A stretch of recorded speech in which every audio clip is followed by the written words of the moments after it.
বলেছিলাম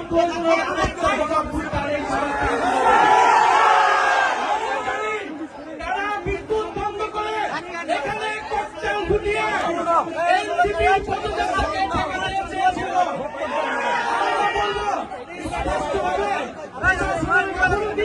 প্রশাসনের সহায়তায় আজকের এই পদযাত্রাকে বন্ধ করার জন্য এখানে ককটেল বিস্ফোরণ করা হয়েছে। এই সরকারকে, এই স্বরাষ্ট্রমন্ত্রীকে হুঁশিয়ারি করতে চাই,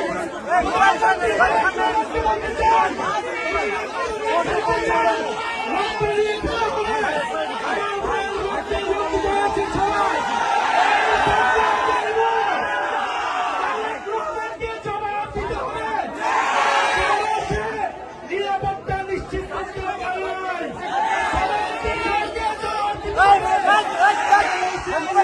নিশ্চিত করতে পারে নাই। আপনারা ককটেল ছুটান, বোমাবাজি করুন, এনসিপির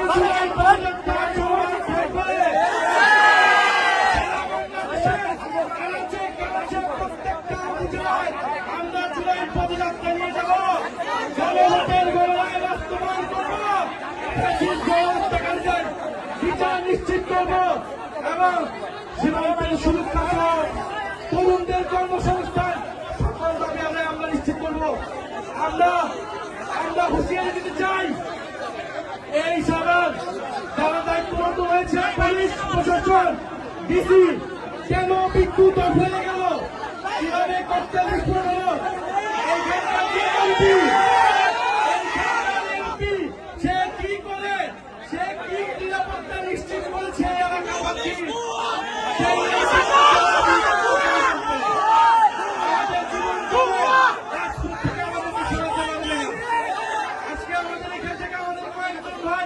গুরুতর আহত হয়েছে।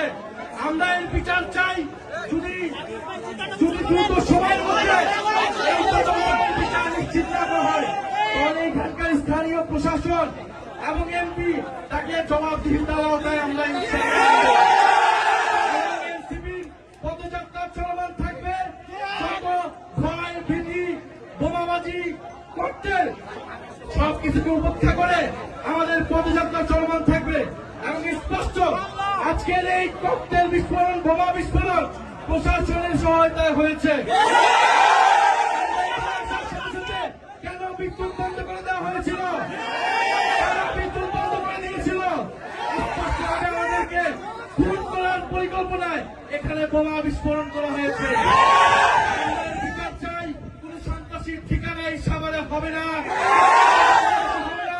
যারা গণহত্যাকারীদেরকে প্রশ্রয় দিবে, যারা সন্ত্রাস চাঁদাবাজি খুনিদেরকে প্রশ্রয় দিবে, যারা দুর্নীতিবাজকে প্রশ্রয় দিবে, তাদের পরিণতি ফ্যাসিস্ট আওয়ামী লীগের মতো হবে।